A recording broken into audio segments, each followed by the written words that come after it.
Hey, Kerry here, the host of the Best of Us Investors.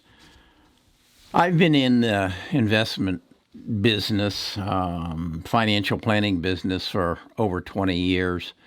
I guess it's going close to 30 now. And I've seen a lot. I've seen the dot-com bubble. I've seen the subprime crisis. Now I've seen the pandemic. And I recognize that most of the viewers here haven't seen a really bad market and really understood how things can go south very quick, other than you've experienced the pandemic, which was really a temporary event. It recovered very, very rapidly. But the dot-com bubble and the subprime crisis were a result of things getting out of order. And I think there is an element of that going on right now. And I feel compelled to point out a few things. First of all, let me explain my goal for this channel is very simple. One, to help my viewers, my tribe, make good financial decisions. Number two, to learn to keep more of what they make. And that's just simple understanding our tax code. And our tax code is not simple, don't get me wrong, but understanding how to hold your investments, how to sell your investments, and how to report them on your income tax. And then number three, something that I don't think anybody else is talking about is building family wealth. The government will allow us to pass $24 million on to our heirs, so why don't we do it? If you will manage your affairs accordingly, you can. You can make a difference in the lives of the people that follow you. So some things happened today and in the last couple of weeks that I just feel compelled. And I usually do a video on Thursday where I said, if I had $10,000 that I wanted to invest, would I invest in these companies? And the companies I want to address are Nikola, Workhorse, Hyliion, Kodak, and Lemonaid. They are all companies that have been in the spotlight and in some cases remain in the spotlight that I don't think are worth a penny. And I wouldn't put a penny in them, but apparently some of you do think they're worth something, and some of you have, and some of you have experienced some turbulence that you may not really understand. Nikola is a good example. It's in the news today in that their Badger truck was a figment of everybody's imagination, and their relationship with General Motors is falling apart. And their stock that was at 11, that went to 93, is now down to 21. And a lot of people don't recognize that the holdout period is ending on December the 1st, and it'll probably go below 21, maybe down to 10. This is a stock that when I first reported on it months ago said, this is all smoke and mirrors. This is a scam. It was a very professional scam, but when I first saw the presentation, I made the comment, it looked like a Disney presentation. Somebody put a lot of money into creating something that looked awfully bright and shiny, and it wasn't. It was just smoke and mirrors, and it has proven to be so. Workhorse is, again, it wasn't even bright and shiny. It was a political move that said, hey, if the owner is a major supporter of our Republican president, and there's a big $6 billion contract for rebuilding the delivery trucks for the post office, and because it's in Ohio and the president needed Ohio to win the election, this was going to be a no-brainer, and you were going to make a lot of money on it. Well, we know where that went. It fell apart. It's a $2.60 stock that went to 35. Now it's at 25. And the contract was supposed to be rewarded in July, I think. This is December.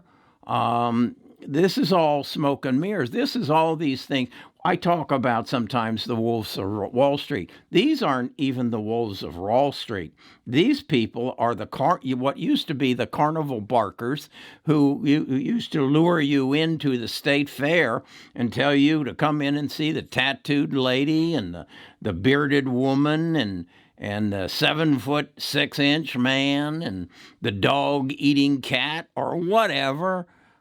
These are carnival barkers, and they are preying upon the folks who are sitting at home with nothing to do and getting free trades through Robinhood and paying partial shares and moving the market in some crazy directions.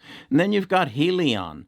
Hyliion, $16.30, $58, and now down to $20. That is not what a normal stock looks like in a 5-month period. This is, again, part of the smoke and mirrors of the stock market. There are plenty of good stocks out there, companies that are going to change the way you live. Now, is Hyliion going to change the way you live? Well, maybe if they figure out their truck and then they build all the hydrogen stations around the country. There's just better stocks to own. I mean, the electric vehicle is a thing that we know is going to happen. So put your money in them, not the three-wheeled ones or the ones that have over the last 12 months taken 65,000 orders and have yet to build anything. Come on, people. These are games you should recognize as a scam. Then we got the Kodak thing. Kodak screwed it up when they didn't go to digital photography, and they're sitting there with a chemical plant, and all of a sudden they're in the pharmaceutical business, and their stock goes from 6 cents to $60 to $7.50. This is how you lose money.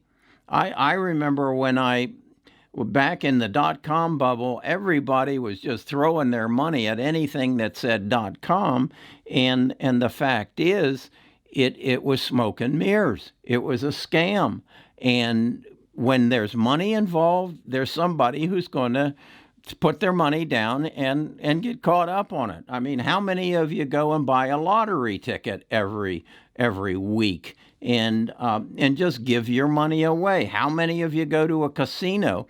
And now I can understand going to a casino if you're really good at counting cards and you sit down to the blackjack table and you got an advantage over the dealer. I can understand that. And I can understand if you've been playing poker online for years now and you play on the amateur circuit and you become good, you're a professional poker player. I can understand that. But come on, you're not a professional stock trader if you're watching this video. So don't get caught up in this craziness. One that I know something about the insurance business. I know how it works, and because I was in it for years as a financial advisor. And they come up with this thing called Lemonaid.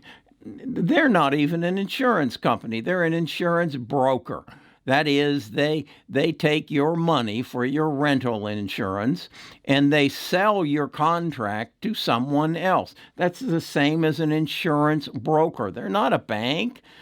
Or a mortgage broker. They're not a bank, nor is Lemonaid an insurance company. They sell your insurance contract to somebody like Berkshire Hathaway or to one of the other, Allstate or State Farm. They're just a broker. And their gimmick is that if you promise not to lie to them about your claims, they'll give part of your premium to your favorite charity. What? That's a gimmick. That's not an insurance company. If you're relying on actually, I guess you're relying on State Farm, Allstate, and Berkshire Hathaway. These people are just smoke and mirrors. So don't get involved in that. There are plenty of opportunities to invest in good companies. And we are in the age of technological disruption. We are in the age where your world is going to change dramatically over the next 5 years as a result of just a few events, the coronavirus, and making sure that the coronavirus or another virus doesn't happen again. And technology is going to come in and make sure that a virus never happens again and destroys our economies like that. That's what you need to invest in. You need to invest in the future of health and health care. And you need to know about genome sequencing and how the diseases that have killed us in the past are going to be eliminated. Those are things to really invest in. Yes, you should invest in electronic vehicles. Tesla is going to change the way you live. And they've got 4 times as many people in China as we do here in the United States. So those are good investments. So would I put my $10,000 in Nikola, Workhorse, Hyliion, Kodak, or Lemonaid? No, I won't put a penny in it. So I suggest you don't either. I get some people who, I got an email just today, and it was Monday, and it said, what should I invest in this week? Come on. I am not your financial advisor. I am not your guru of investments. I'm just another person, a talking head, just like all the talking heads on this YouTube. The only difference I am is I have experience behind me. I've seen the disasters of the dot-com bubble. I've seen the disasters of the subprime crisis. Look at the people you're listening to and ask yourself, what advantage do they have over you? What do they know that you don't know? What have they experienced that you have not experienced? Would you go to a 27-year-old doctor and put your health in their care and they don't have a medical license? Would you go to have your new car worked on by someone who has never been trained as a mechanic? Then why would you go to someone on a YouTube channel that has never been a financial advisor, never been associated with the financial industry, and put your life savings in their hands? Now, it's not literally in their hands, but you're believing what they tell you without any credentials. I just don't think it makes any sense, and I suggest you don't do this. You don't do it either. I'm a financial advisor, or I was. I don't have my license anymore. And I'm not really trying to tell you, like someone asked me today, what should I buy today? I don't know what you should buy today. I know what I am going to buy today, and I will share it with you on my Discord. Go to Best of Us Investors, and I'll share with you what I own, how much of it I own, and what I think is going to happen to it in the future. But the most important thing you should do is read.